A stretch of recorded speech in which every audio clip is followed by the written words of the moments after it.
Selamat datang di channel Edukasi Investasi Saham. Channel ini khusus membahas analisis fundamental dari A sampai Z, strategi investasi saham di pasar modal, dan valuasi saham. Pada kesempatan ini, pokok pembahasan kita adalah strategi investasi saat IHSG jatuh atau saat terjadi pelemahan atau resesi ekonomi. Saya meyakini bahwa setiap investor maupun trader memiliki style atau strateginya masing-masing. Namun demikian, saya juga percaya bahwa strategi itu mestinya bersifat situasional. Artinya, strategi yang kita terapkan pada saat ekonomi stabil mestinya berbeda dengan strategi yang kita gunakan pada saat ekonomi sedang resesi. Oleh karenanya, saya mau membagikan strategi supaya kita tetap dapat profit meskipun IHSG jatuh atau meskipun terjadi resesi ekonomi.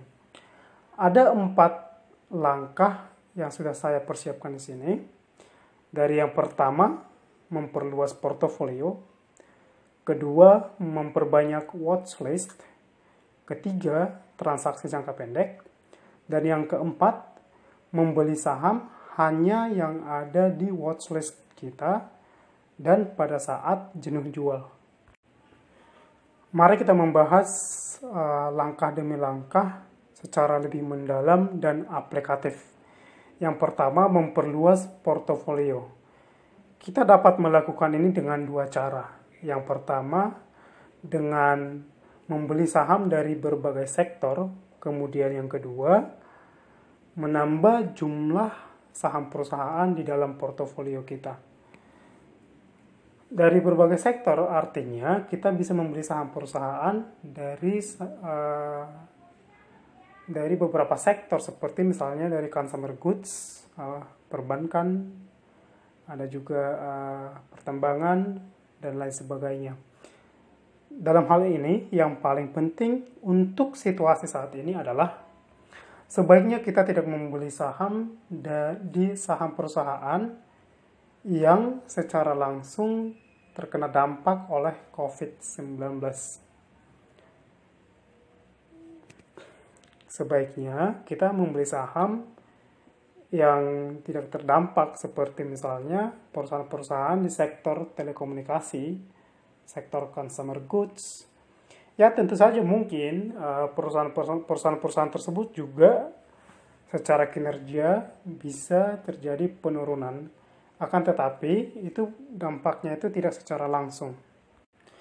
Adalah sebuah keputusan yang kurang tepat jika kita membeli saham perusahaan yang bergerak di bidang transportasi. Mengapa? Karena perusahaan-perusahaan terkait, perusahaan-perusahaan tersebut terkena dampak secara langsung. Nah, yang kedua adalah menambah jumlah saham perusahaan di portofolio kita. Jika misalnya pada saat situasi ekonomi normal kita punya portofolio 5-8 saham, nah, untuk saat ini, kita bisa menambahnya mungkin di atas 10 saham perusahaan. Tetap bahwa kita tidak sebaiknya membuat portofolio yang isinya terlalu banyak dan terlalu sedikit. Terlalu sedikit ini akan meningkatkan risiko. Terlalu banyak ini mengindikasikan bahwa kita tidak yakin dengan hasil riset kita.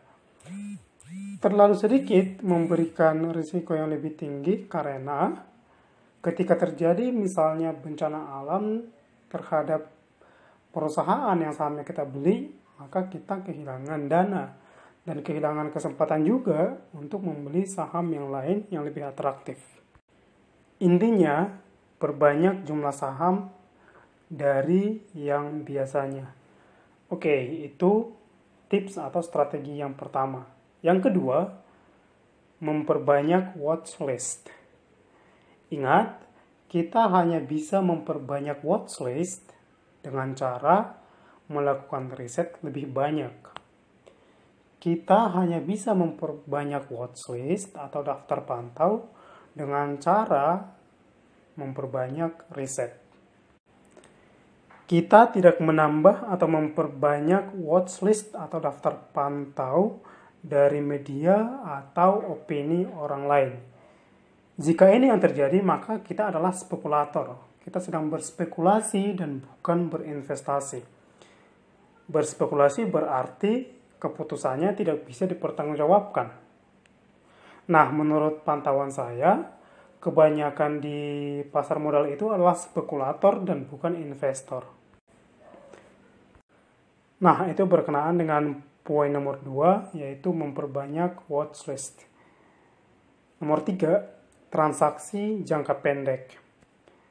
Ini penting bahwa kita hanya melakukan jual atau beli ketika salah satu atau beberapa dari portofolio kita sedang hijau atau sedang profit. Nah, inilah kaitannya dengan poin nomor 1. Dengan memperbanyak portofolio kita, ini meningkatkan probabilitas untuk meraih keuntungan dalam jangka pendek.